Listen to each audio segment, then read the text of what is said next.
Trop fort. Trop fort. Point faible, beaucoup trop fort. Faiblesse, fort, fort, fort et fort. Le niveau de l'Espagne, depuis l'Euro, c'est n'importe quoi les amis. Cette équipe marche sur l'eau, tout simplement. Et pourtant aujourd'hui, une victoire 4-0 en Géorgie, sans Yamal et sans Pedri, qui sont deux des joueurs très forts de cette sélection. Et sans Nico Williams. 0 but encaissé pour l'Espagne dans ses éliminatoires. Et pourtant, tu joues la Turquie et la Géorgie dans ces éliminatoires. Deux nations qui commencent à avoir un vivier très intéressant pour la suite. Tu gagnes 4-0 en Géorgie. Tu as gagné 6-0 en Turquie. Tu prends pas un but. Et surtout, tu affiches une maîtrise exceptionnelle des matchs. Une Espagne qui à la fois a le contrôle, mais aussi est capable de jouer dans la verticalité, d'avoir des occasions, de se projeter très vite vers l'avant, avec des circuits de passe très courts, très rapides, très propres. Et oui les amis, nous sommes face à une sélection qui pour moi est la grande favorite du prochain mondial aux États-Unis. Parce qu'en plus il y avait beaucoup d'absents aujourd'hui. Et malgré ça, ils ont une profondeur extraordinaire. Incroyable cette équipe d'Espagne. C'est même plus drôle. Non, c'est même plus drôle. Si vous voulez, la Coupe du Monde, vous nous la donnez tout de suite. Ça évitera que beaucoup d'équipes fassent le voyage, ça fera l'impact écologique, etc. Parce qu'en fait, ça sert à rien. Ce qui est proposé, c'est trop. Évidemment, je rigole, la Coupe du Monde est loin d'être gagnée d'avance. Mais celui qui dit que l'équipe favorite, ce n'est pas l'Espagne, mais c'est un gros menteur. Parce que le jeu qui est proposé, en fait, c'est juste choquant. Personne nous parle. Lui, vous allez commencer à mettre du respect sur son nom. Lui, vous allez commencer à mettre du respect sur son nom. Chaque fois qu'il joue en équipe d'Espagne, mais c'est trop. 2 buts, 1 passe D aujourd'hui encore. En fait, c'est choquant. 5 buts, 4 passes D en 5 matchs dans les qualifs de l'Euro. Arrêtez de sous-coter Oyarzabal. Parce qu'en équipe d'Espagne, ce qu'il propose, c'est choquant. Zubimendi, c'est très très grave au milieu de terrain. C'est très très grave.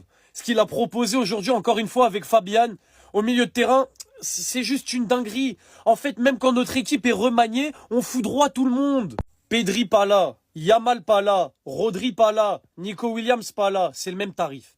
C'est le même tarif et t'as l'impression que c'est pareil. C'est comme si c'était des titulaires, tellement le jeu proposé, il est beau, il est fluide.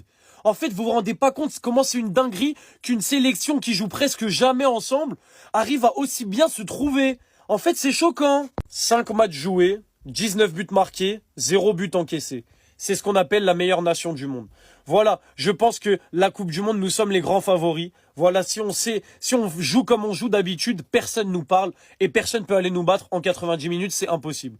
Donc voilà, j'espère que l'Espagne ne va pas me faire mentir et qu'on va maintenir ce niveau de jeu. Mais en fait, chaque fois que je regarde l'Espagne, je suis content. En fait, les trêves internationales, moi, je suis moins dégoûté que les autres. Les Espagnols, on est moins dégoûtés que les autres parce qu'on voit quand même notre équipe jouer, mais à la perfection. Ça reste entre nous, mais je pense qu'il n'y a plus aucun doute. L'Espagne, c'est les grands favoris pour remporter la Coupe du Monde. Parce qu'aujourd'hui, ils viennent de gagner la Géorgie 4-0 sans Yamal, sans Pedri. Nous, on joue un match sans Nuno Mendes, on perd contre l'Irlande. Ce qui me choque le plus, c'est cette série de victoires. Regardez, premier match Bulgarie 3-0. Deuxième match Turquie, grosse nation, 6-0, le plus gros score. Ensuite Géorgie 2-0, Bulgarie 4-0. Et là, aujourd'hui 4-0. Ils n'ont pas pris un seul but en 5 matchs. Et le match d'aujourd'hui, ça nous montre que De La Fuente, il fait un travail incroyable parce qu'elle est gagnée 4-0 la Géorgie, qui n'est pas une mauvaise nation, sans Yamal, sans Pedri. Ça force le respect. Ça nous montre une chose, c'est que déjà, il y a une identité de jeu, que les remplaçants, ils savent très bien ce qu'ils doivent faire. Parce que gagner tous tes matchs sans te prendre de but, c'est pas dû à la chance ni à la qualité de tes joueurs. Et en plus de ça, je trouve que leur groupe, il est difficile. Parce que avoir la Turquie et la Géorgie, il y a plein de pays qui auraient perdu des points. Donc voilà, ça me choque pas du tout de voir l'Espagne grande favorite pour gagner cette Coupe du Monde 2026. Par contre, ce qui me choque le plus, c'est de voir le Brésil numéro 2. Pour moi, jamais le Brésil, ils sont devant la France, ni devant l'Argentine. Mais encore aujourd'hui, je comprends pas comment on a gagné la finale de la Ligue des Nations face à l'Espagne. Parce que quand tu regardes le niveau qu'on propose par rapport à eux, je vous jure, je comprends pas. On disait que le Sénégal, on n'a pas le niveau de l'Espagne. Je me rappelle, je me suis fait insulter de partout. On m'a dit Ndanga complexé, nous on a peur de personne. Mais c'est pas ça la question. Je vous ai calmez-vous.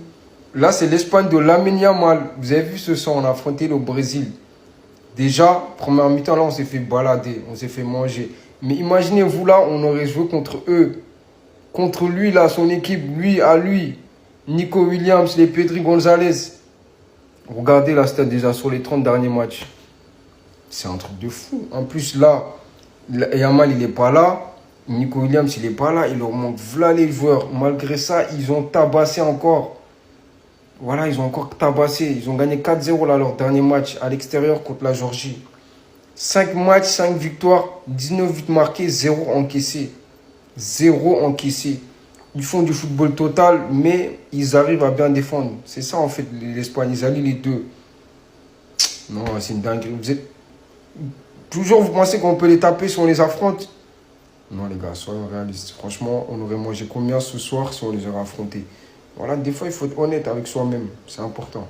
Mais en fait, l'équipe d'Espagne, c'est des malades. Est-ce que vous êtes au courant de ce qu'ils sont en train de réaliser? Déjà aujourd'hui, victoire 4-0 face à la Géorgie. Et en première mi-temps, il y avait déjà 3-0. Tout ça avec une équipe où certains tauliers manquaient. Lamine Yamal n'était pas là. Innocent non plus. Pedri non plus. Et ils ont tellement de joueurs que ça, c'est le dernier de leurs soucis. Et ça fait que même les joueurs qui en ce moment sont nuls à chier en club, et bah dès qu'ils mettent pied là-bas en sélection, ça devient des dangers. Si je vous dis que la Ferrari vient de rentrer dans le top 10 des meilleurs buteurs de l'histoire de l'Espagne, est-ce que vous me croyez? Vous me croyez? Non? Et bah laissez-moi vous dire que si. Et en plus de ça, aujourd'hui, il a sorti un match banger. Déjà, c'est lui qui provoque le penalty qui amène le premier but. Ensuite, il marque le troisième but. Et pour terminer, il a contribué au quatrième but. Au moment où je vous parle, il est 10e du classement des meilleurs buteurs all-time d'Espagne. Le mec, il a 23 buts, même s'il est encore loin du top 3, parce que déjà, le deuxième Raoul, il a 44 buts. Et Ferran Torres n'est qu'à la moitié. Mais c'est déjà un très beau parcours. Là, on parle de la Ferrari. Et c'est même pas ça le plus choquant avec cette équipe d'Espagne. Dites-vous que dans cette campagne de qualification pour la Coupe du Monde, ils n'ont pas encore perdu, ils ont tout gagné.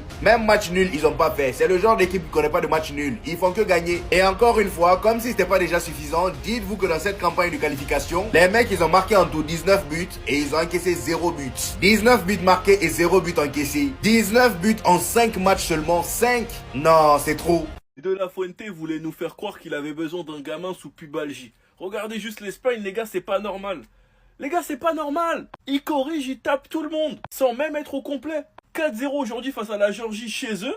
L'impression qu'ils avaient frappé la Turquie aussi chez eux, avec Lamine absent, Nico absent, Pedri absent, Carvajal absent, Rodri absent, Hussein absent. Et l'Espagne, en plus d'être une équipe avec des individualités, c'est avant tout un collectif. Peu importe les gars, c'est beaucoup trop huilé, c'est abusé. À cause de tous les joueurs du Barça qui jouent pour l'Espagne, je m'efforce à regarder l'Espagne depuis des années. L'Espagne, après l'arrivée de Nico Williams et Lamine Yamal, c'est devenu n'importe quoi. Regardons juste leur bilan, leur nombre de victoires et défaites. Oyarzabal à la Sociedad, il a pas de buzz. Il arrive en Espagne, regardez juste ses 10 derniers matchs. Je me suis même trompé de screen, regardez juste ses 10 derniers matchs. Ce soir, c'est doublé passe D. Ferran Torres qui est devenu ce soir le 10e meilleur buteur de l'histoire de l'équipe d'Espagne. Aujourd'hui, il est buteur et passeur. Ferran Torres avec l'Espagne, c'est 23 buts, 5 passes D. Franchement, quand je vois ce collectif, moi je me dis qu'une chose. J'espère vraiment que Deschamps fera les bons choix. Parce que pour l'instant, pour moi, mes deux favoris pour la Coupe du Monde, c'est l'Espagne et l'Argentine. Et ensuite, je mets la France. Enfin bref, sinon vous les gars, vous en pensez quoi? Ramenez-vous sur Snap, on s'ennuie.